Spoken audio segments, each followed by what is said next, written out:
राम राम।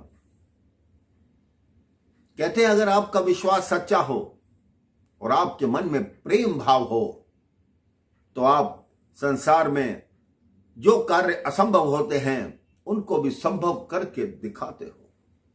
एक ग्वालिन वृंदावन में दूध दही बेचने आती थी। वो प्रातः नदी पार, यमुना नदी पार करके इस तरफ आती, सारा दिन दूध दही बेचती और शाम को नाव से दूसरे छोर पर चली जाती।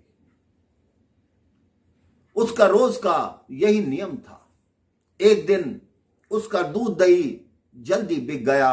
उसने कहा आज तो जल्दी मेरा सब कुछ समाप्त हो गया, ऐसा करती हूं आज वृंदावन ही घूम लेती हूं। वृंदावन घूम ही रही थी कि एक मंदिर में श्रीमद् भागवत का पाठ चल रहा था, भागवत कथा चल रही थी। उसने सोचा यहीं थोड़ी देर बैठ जाती। अब वो भागवत कथा सुनने लगी। उसमें व्यास जी बोल रहे थे कि जो राधे श्याम का नाम है वो हमें भव सागर से पार करता है। उसके मन में यही बात बैठ गई। उसने सोचा जब राधे श्याम का नाम भव सागर से पार करता है तो ये तो छोटी सी यमुना है, ये कैसे पार नहीं होगी। उस दिन वो नाव वाले घाट पर नहीं गई, अभी तो यमुना के किनारे आकर खड़ी हुई। उसने पहली बार बोला राधे श्याम, एक पांव रखा, देखा पांव जल के ऊपर स्थिर हो गया। फिर डरते डरते फिर बोला राधे श्याम, दूसरा पांव रखा, वो नहीं डूबी, ना पांव नीचे गया। वो राधे श्याम बोलती हुई यमुना के दूसरे छोर तक पहुंच गई, लेकिन वो बीच में ना डूबी ना गिरी। अब उसका रोज का यही नियम बन गया कि राधे श्याम बोलते हुए यमुना के इस पार आती और राधे श्याम बोलते हुए यमुना के उस पार जाती। वो मन में सोचती कि 2 पैसे नाव में आने के लगते थे, 2 पैसे जाने के लगते थे, मेरे 4 पैसे रोज के बचने शुरू हो गए। जब इस कार्य को करते हुए उसको 2 माह हो गए, उसने कहा अब तो मेरे पास कुछ पैसे जुड़ गए हैं, मैं ऐसा करूं, जिन व्यास जी ने मुझे ये मंत्र दिया मैं उनको भोजन पर आमंत्रित करूं, उनकी सेवा करूं। वो नगर में ढूंढने लगी कि वो व्यास जी कहां है। बहुत ढूंढने के बाद सायंकाल वो व्यास जी उनको मिले।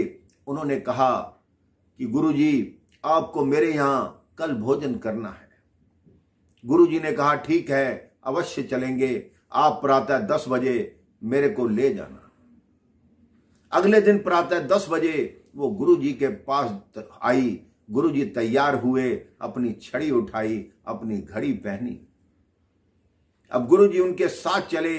वो गुरुजी को भी उसी घाट पर ले गई जिस पर कोई नाव नहीं थी।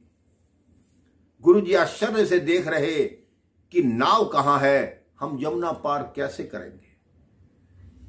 गुरुजी बोले हम पार कैसे करेंगे, तो ग्वालिन बोली आप ठहरिए। उनने गुरुजी का हाथ पकड़ा, एक कदम आगे रखा, बोली राधे श्याम, दूसरा रखा, बोली राधे श्याम। गुरुजी आश्चर्यचकित होकर देख रहे कि हो सकता है इसके पैर के नीचे कोई चीज पड़ी हो, ये जल के ऊपर कैसे चल सकती है। उन्होंने पूछा कि मैं कैसे आऊं, तुम जल पर कैसे चल रही हो। अब वो राधे श्याम का नाम छोड़ नहीं सकती थी। वो बार बार बोले गुरुजी बोलो राधे श्याम, गुरुजी बोलो राधे श्याम, गुरुजी बोलो राधे श्याम। ये वो बोलती जा रही है और चलती जा रही हैं। गुरु का हाथ पकड़ रखा है, गुरुजी डुबकी खाते जा रहे हैं। गुरुजी ने कहा ये कैसी महिला है, या तो ये पिशाचिनी है अन्यथा चुड़ैल है जो इस प्रकार जल के ऊपर चल रही है। ऐसे कौन चल सकता है, कोई नहीं चल सकता। वो गुरुजी राधे श्याम करती हुई यमुना के उस तट पर पहुंची। गुरुजी कई डुबकी खाकर उस तट पर पहुंचे। वो गुरुजी को अपने घर ले गई, उनको नए वस्त्र दिए। गुरुजी ने स्नान किया, नए वस्त्र पहने। उसने कई प्रकार के भोजन बना रखे थे, गुरुजी के सामने परोसे गए। गुरुजी ने भोजन पाया। उसके बाद उसने सेवा स्वरूप दक्षिणा अर्पण की। तब गुरुजी ने पूछा तुम ये बताओ तुम जल के ऊपर कैसे चल कर आई। तब उस महिला ने कहा, यह तो एक मंत्र का चमत्कार है। गुरुजी ने कहा, कैसा मंत्र? उन्होंने कहा कि आपने ही मुझे दिया था। वो गुरुजी के चरणों में गिर गई, क्योंकि आपने ही कहा था कि राधे श्याम नाम लेते रहो, वो भव सागर से पार कर देता है। तो मैंने सोचा राधे श्याम नाम लूंगी तो क्या मैं जमुना जी पार नहीं कर सकती? उल्टा गुरु उसके चरणों में गिर गए, कह रहे तुम धन्य हो। मैं केवल लोगों को कहता हूं कि ऐसा करने से ऐसा हो जाता है, लेकिन तुमने वो सिद्ध करके दिखाया।